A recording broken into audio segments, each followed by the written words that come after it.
algorithm that's already there. But the algorithm Grant came up with is really complex. So I don't think I'll try to do that.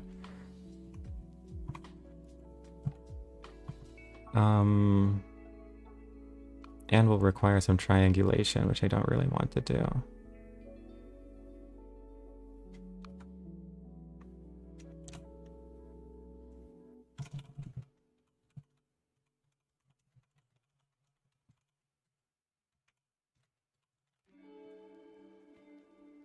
And will usually require triangulation. Like there's this loop blend.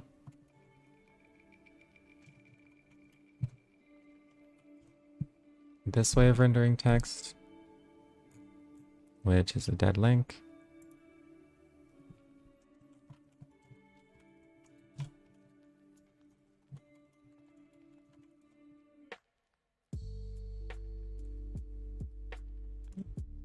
Where is it?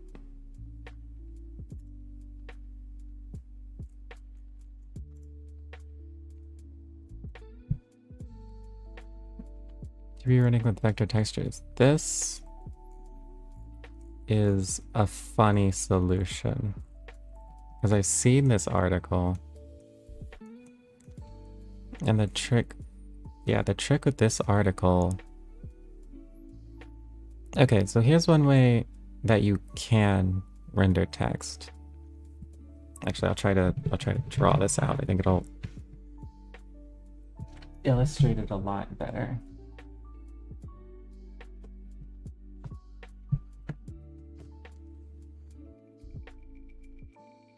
But this is a very... I feel like this algorithm is like dastardly. It's very... No, it's really clever. But for instance, the way the text rendering algorithm I'm doing works is that you have these points. It's like this, you have some points. You render to a texture.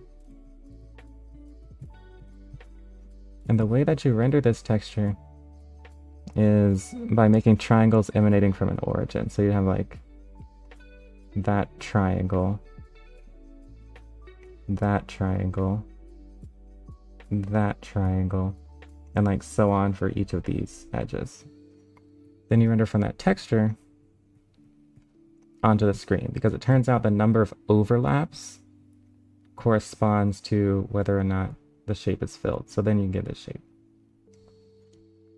This algorithm says, why do that? Let's just take all of that data when you start up, render all of it to a texture on startup. So you just have this big texture with A, B, C, D, like all of the letters. And then when you're ready to render to the screen, all you do is map onto this texture and then just write it to the screen. So it's super, super fast. You just look up on this texture and then just write to the screen. So every time you want a letter, you just like, okay, where's the coordinates? Pull it right there. The problem is that this texture is rasterized, meaning that for instance, this picture of an E will be something like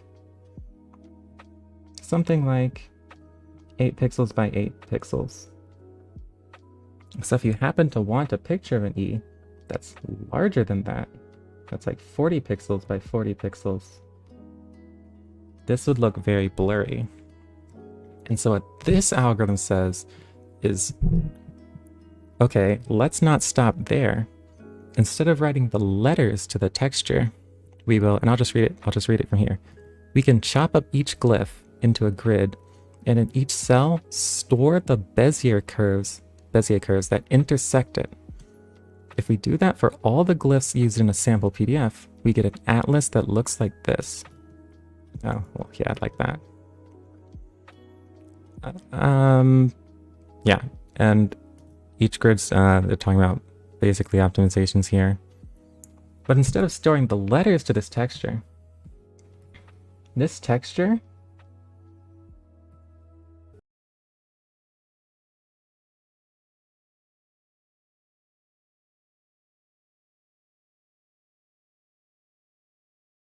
basically optimizations here. But instead of storing the letters to this texture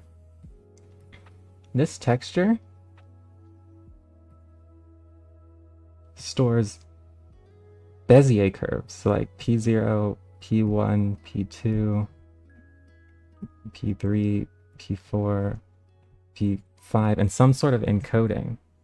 And then we want to render the screen. You look up into this texture, you read the Bezier curves, and then you render it that way, and then it's arbitrary precision. Which I think is kind of disgusting. I don't know how to, I mean, it's really clever. It's a nice algorithm, but dang, it feels like really abusing what a texture is even made for to encode data into it. And then like look that up. Anyway, it doesn't really work for us because the texture rendering algorithm for Manim has to also work for Bezier shapes, which aren't all restricted to a single font. So you can't like create this texture for arbitrary curves. But it's a really neat algorithm.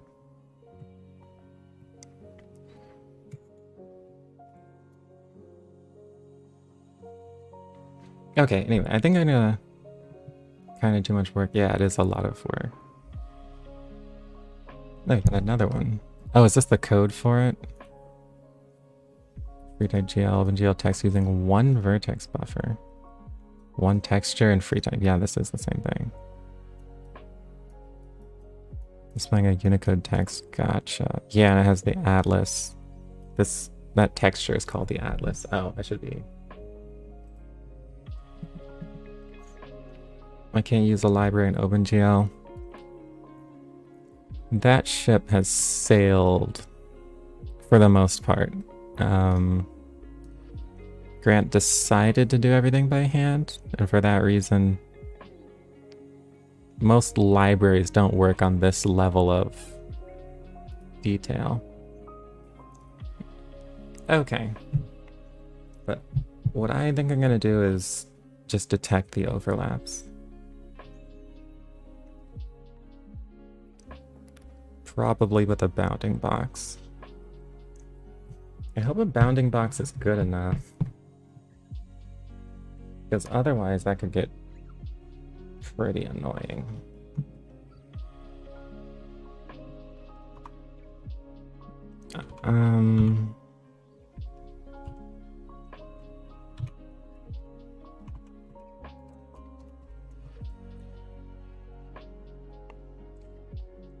So let me try to pull in some points from a text render. I need like a file for this.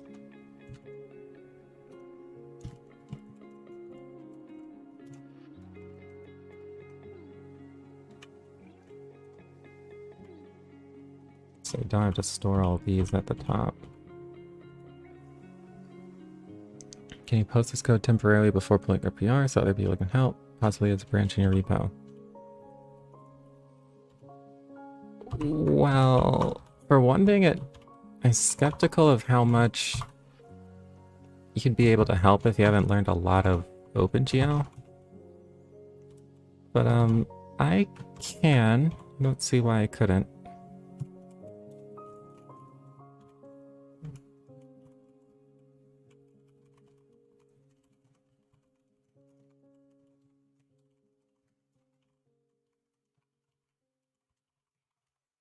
Okay, this should do the same thing. Nope. What?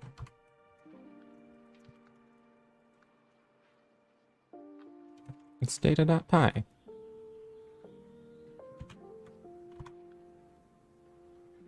It's a relative import with no known parent package. Oh, is that because of... Should I do it like this? Okay. And then my LSP doesn't like it, but whatever. So instead,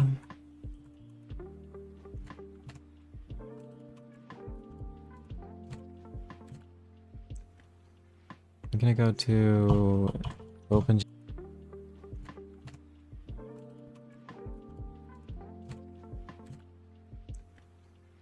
I'm gonna go to OpenGL example.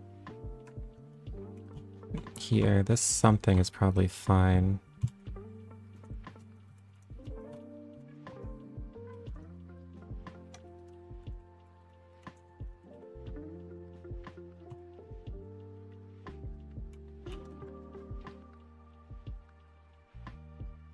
Great. Do you think these have... It looks like just a bounding box would work here. Yeah, the bounding box would totally work there. Here... I know I'm not moving my mouse in a perfectly straight line. But like conceptually it'd be kind of weird if these didn't have separate bounding boxes.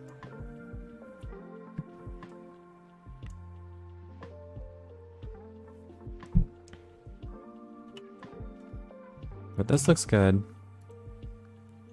I'm gonna try to dump the data for all of these points, which I'm sure will be a nightmare.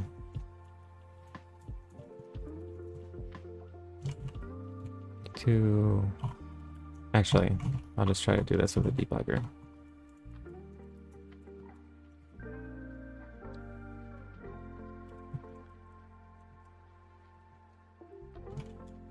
X.data points, pretty sure this is empty. Yep. X.0 should be the first child, which is also empty. 0, 0, 0 at 1, 0, 2. Okay, so these are all the children. How can I write this to a file?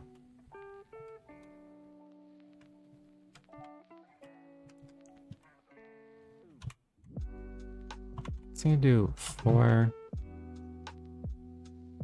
child and text subobjects at 0 dot subobjects, I think.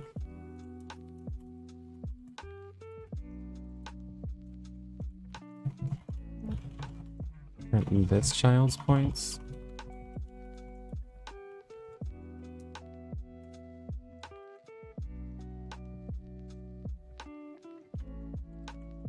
Great.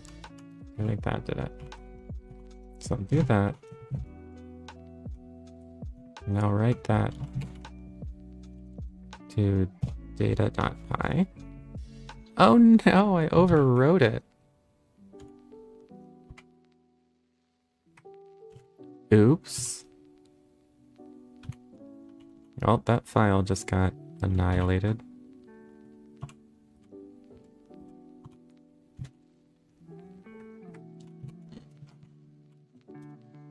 Well, let that be a lesson. Don't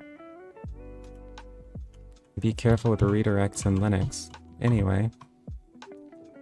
Blake 4096, what's going on? Oh, this didn't even print out all of the points. That's pretty useless. Okay, let me see if I can get NumPy to do this.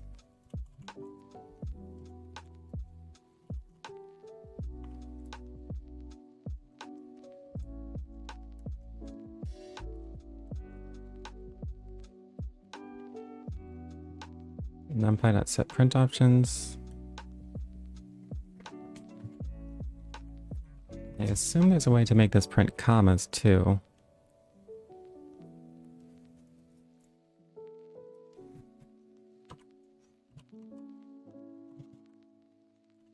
Or not.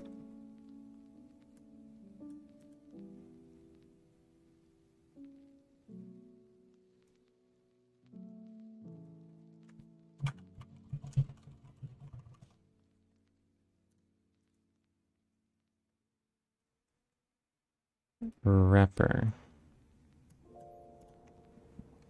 Okay.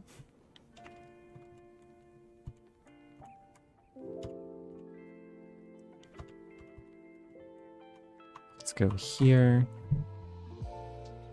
I'll do this.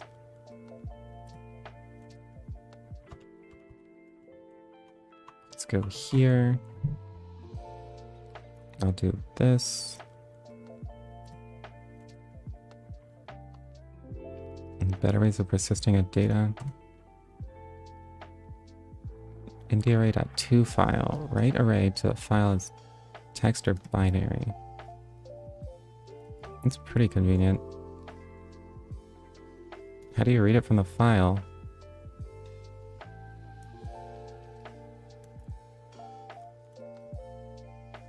Is it going to tell me? It's to file, to list, to string. I guess it's from file.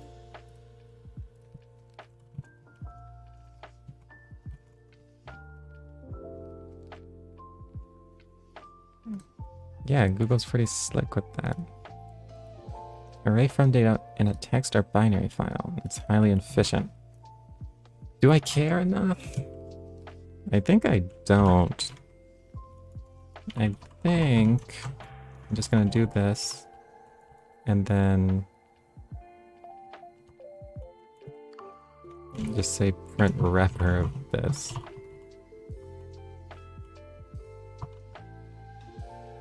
Wait, tell me print wrapper, there we go. Okay, try that again. Oh, that didn't work. Threshold must be non-NAND, sys.max size.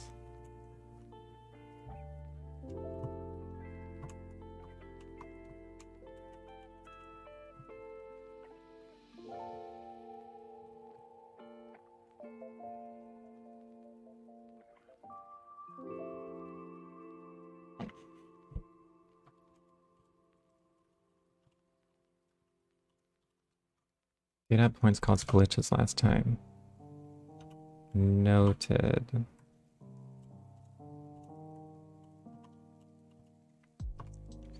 Okay, so this seems to have worked. So now I can just... I want all of this data to be in its own array. Oh, use the get and set methods. Well, I'm only testing in this script, so it should be fine for that.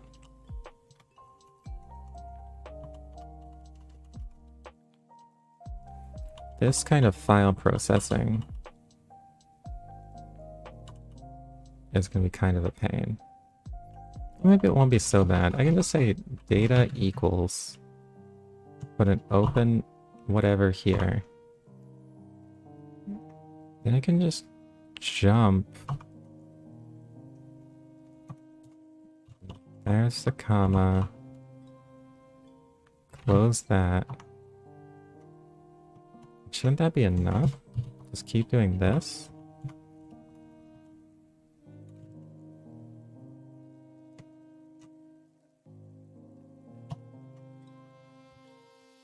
I feel like this isn't gonna work.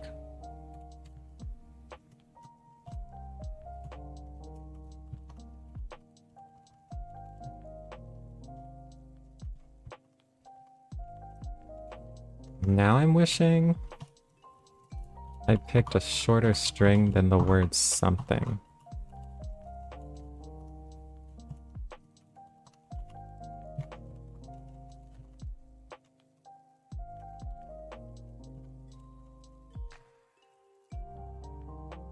Okay, and then close that.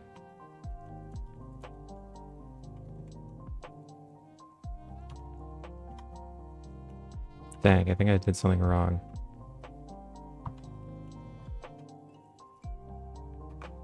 Yeah, I did.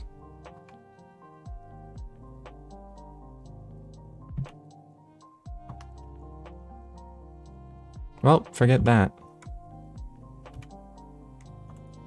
I'm doing this in code.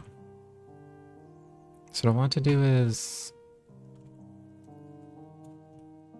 output equals an np.array. And then for child, like output equals np.concatenate. itself with child dot get. Does it get all points? I'm trusting you on this. Anyway, then I'll print output. Does it get all points? I'm trusting you on this. Anyway, then I'll print output.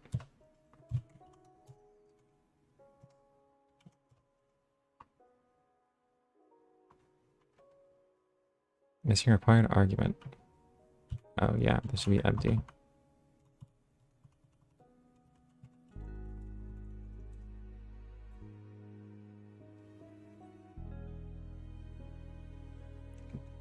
The array 0 has 1 dimensions. The one has 2 dimensions, so I guess I have to do this.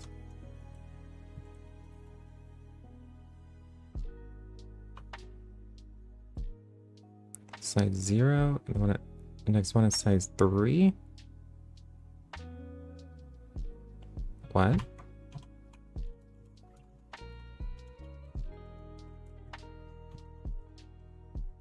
Working with the machine here is more difficult even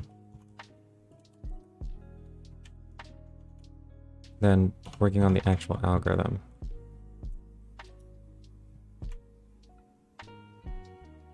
Oh, and it's printing IDP output to the file. That's funny.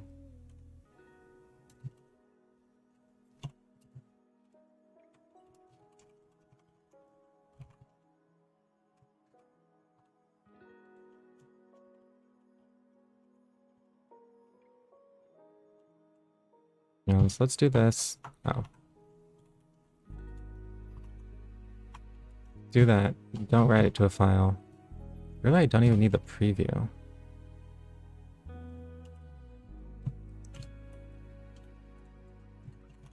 look at output, it looks like this. My print child. Get all points. That looks like what I'd expect.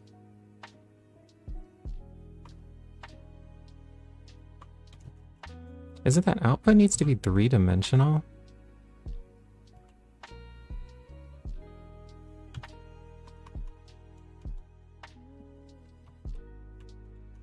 Although if I add more dimensions here, it still doesn't take it to be 3-dimensional.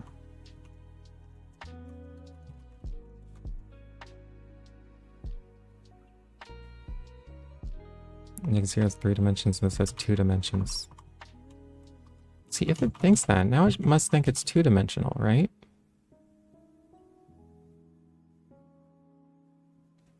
The input array dimensions must, for the concatenation axis, must match exactly. But along dimension 1... Okay, well I want it to be along axis 0.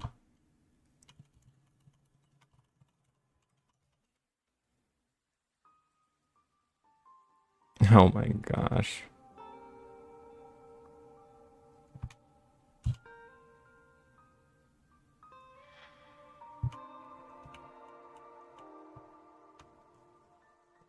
I don't know if I'm just bad at NumPy. I'm sure I am.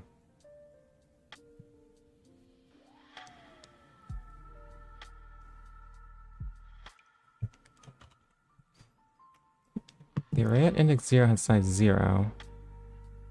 And the array at index 1 has size 3. So is it saying that like here I have to have like 0, 0, 0? My error message while doing deep learning? Yeah. Okay, that works. But I don't want to have to put 0, 0, 0 here.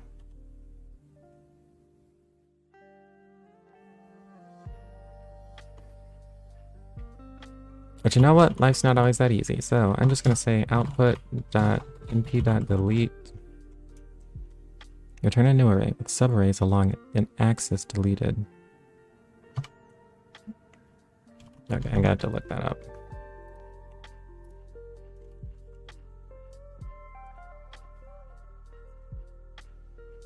Array, enter array of ints, and then an axis. Here's the array. Here's the int or array of ints. The axis is 0. There. So now I guess I should... Wait, is it still a 2-dimensional array? I wanted the array to be 3-dimensional. Guess I should... Wait, is it still a 2-dimensional array? I wanted the array to be 3-dimensional. Because now it's just an enormous 2-dimensional array.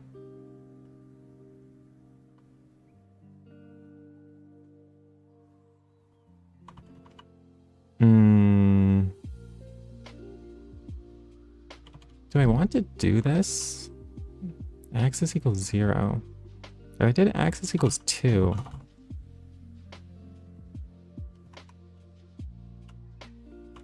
Would this make it 3-dimensional?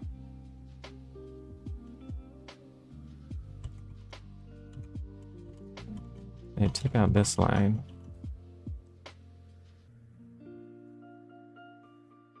That's just out of bounds. So I think I'd have to do D-stack to stack them depth-wise.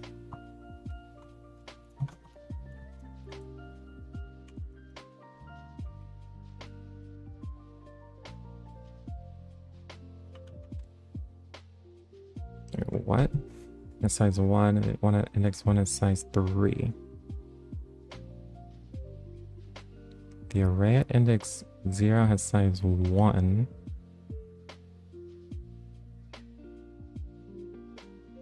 Okay. And the array at index 1 is size 3. How does this have size 1?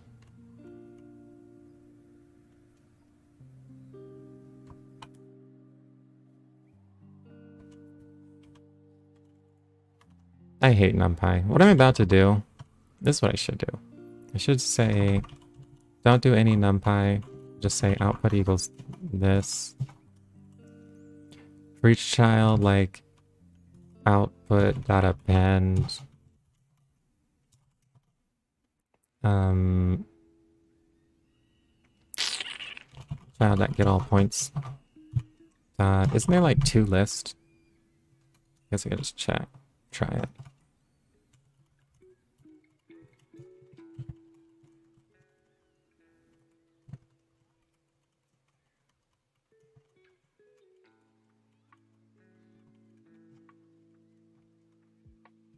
Okay, so what does it do if that's 2-dimensional? So 1, 2, 3, 4, 5, 6.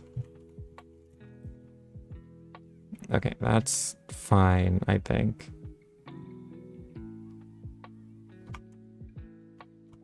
So just do this, got 2 lists there. Now,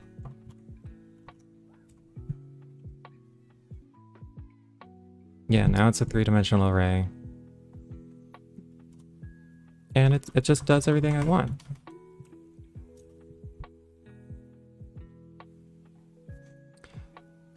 Perfect, so now if I look at this. Well, it is all in one line. And it is ginormous.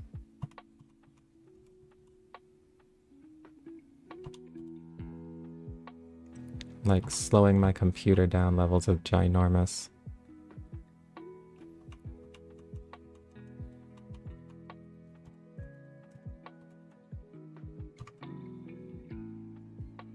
A close bracket, comma. I'll replace with close bracket, comma, return.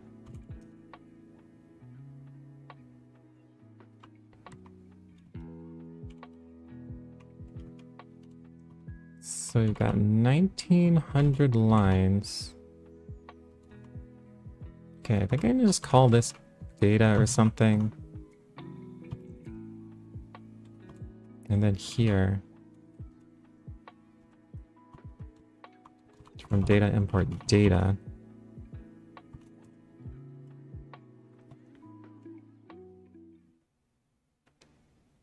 then in, where was I rendering it? Here.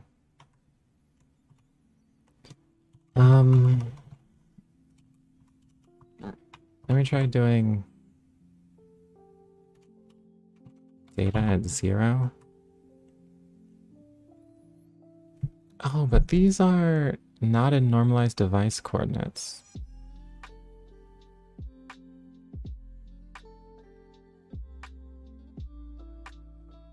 So how can I make that work?